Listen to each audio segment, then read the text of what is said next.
Dear parents, children psychology ప్రకారం పిల్లలు ఏదైనా మిస్టేక్ చేసినప్పుడు మనం వాళ్ళపై చూపించే కోపం వారిపై చాలా దుష్ప్రభావం చూపిస్తుందని చెప్తుంది.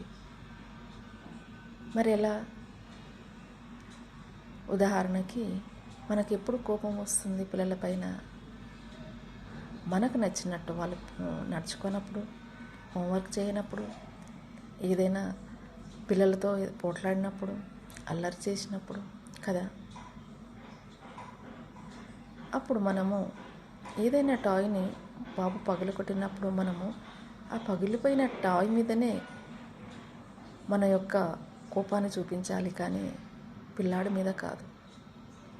ఉదాహరణకి ఏదైనా టాయ్ పగలగొట్టినప్పుడు, అయ్యో టాయ్ పగిలిపోయిందే, నీ చేతికి ఏమైనా దెబ్బ తగిలిందా నాన్న, నువ్వు ఇలా పడేసి ఉండాల్సింది కాదు కదా అనాలి.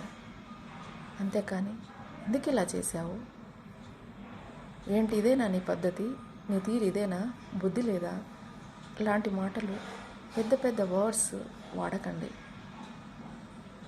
అప్పుడు ఆ పిల్లాడికి తను చేసిన మిస్టేక్స్ మర్చిపోయి మీరు చేసే మిస్టేక్స్ని గుర్తుపెట్టుకుంటాడు. అంటే మీరు కోపంలో అన్న మాటలు మాత్రమే వాటికి గుర్తుంటాయి. ఇక మీదట వాడు కూడా వారి పక్క వాళ్ళు ఏదైనా మిస్టేక్ చేస్తే అలాగే అరవడం మొదలు పెడతాడు. చూడండి మనం వాడికి ఎలాంటి సీడ్ వేస్తున్నాము.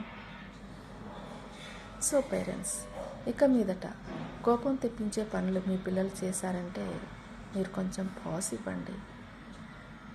మీరు కోపాన్ని ప్రదర్శిస్తే దానివల్ల వచ్చే పరిణామాల గురించి ఆలోచించి ఆ పైననే మీరు రియాక్ట్ అవ్వండి.